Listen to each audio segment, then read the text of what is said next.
A particularly beautiful woman is a source of terror. As a rule, a beautiful woman is a terrible disappointment. Knowledge rests not upon truth alone, but upon error also. Your vision will become clear only when you can look into your own heart. Who looks outside, dreams. Who looks inside, awakes. Knowing your own darkness is the best method for dealing with the darknesses of other people. Everything that irritates us about others can lead us to an understanding of ourselves. We cannot change anything until we accept it. Condemnation does not liberate, it oppresses. Even a happy life cannot be without a measure of darkness, and the word happy would lose its meaning if it were not balanced by sadness. It is far better to take things as they come along with patience and equanimity. In all chaos there is a cosmos, in all disorder a secret order. The healthy man does not torture others. Generally it is the tortured who turn into torturers. As far as we can discern, the sole purpose of human existence is to kindle a light in the darkness of mere being. Where love rules, there is no will to power, and where power predominates, there love is lacking. The one is the shadow of the other.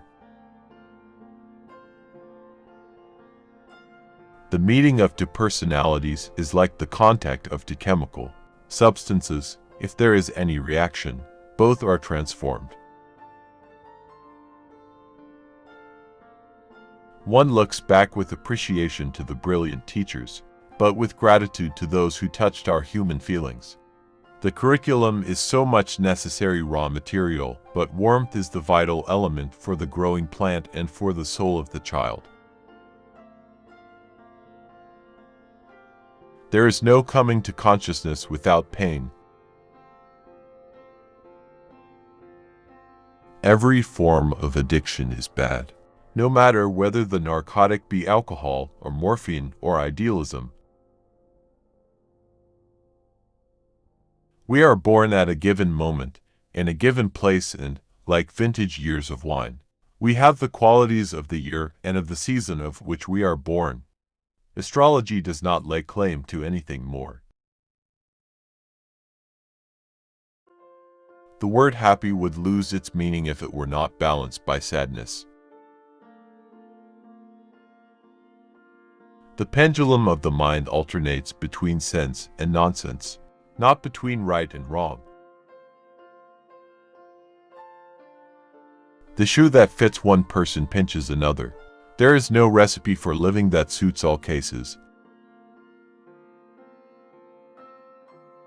When an inner situation is not made conscious, it appears outside as fate. Through pride we are ever deceiving ourselves. But deep down below the surface of the average conscience a still, small voice says to us, something is out of tune. The creation of something new is not accomplished by the intellect but by the play instinct acting from inner necessity. The creative mind plays with the objects it loves. It all depends on how we look at things, and not how they are in themselves. Children are educated by what the grown-up is, and not by his talk. A man who has not passed through the inferno of his passions has never overcome them. Knowledge rests not upon truth alone, but upon error also.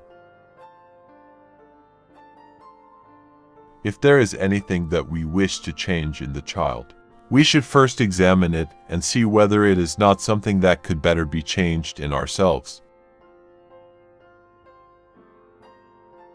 If one does not understand a person, one tends to regard him as a fool. There is no such thing as a pure introvert or extrovert. Such a person would be in the lunatic asylum. The greatest and most important problems of life are all fundamentally insoluble. They can never be solved but only outgrown. The least of things with a meaning is worth more in life than the greatest of things without it. Often the hands will solve a mystery that the intellect has struggled with in vain. The collective unconscious consists of the sum of the instincts and their correlates, the archetypes. Just as everybody possesses instincts, so he also possesses a stock of archetypal images. The debt we owe to the play of imagination is incalculable. We should not pretend to understand the world only by the intellect. The judgment of the intellect is only part of the truth. Dreams are the guiding words of the soul. Why should I henceforth not love my dreams and not make their riddling images into objects of my daily consideration? All the works of man have their origin in creative fantasy.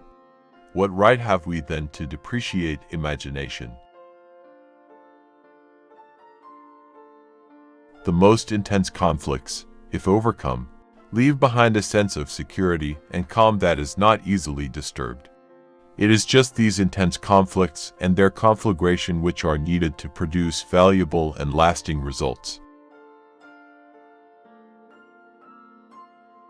Who has fully realized that history is not contained in thick books but lives in our very blood? I have treated many hundreds of patients. Among those in the second half of life, that is to say, over 35, there has not been one whose problem in the last resort was not that of finding a religious outlook on life.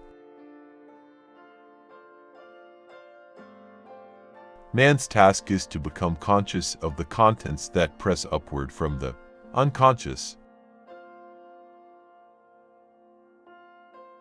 For a young person, it is almost a sin, or at least a danger, to be too preoccupied with himself, but for the aging person, it is a duty and a necessity to devote serious attention to himself. Follow that will and that way which experience confirms to be your own. The Christian missionary may preach the gospel to the poor naked heathen, but the spiritual heathen who populate Europe have as yet heard nothing of Christianity. Nobody, as long as he moves about among the chaotic currents of life, is without trouble.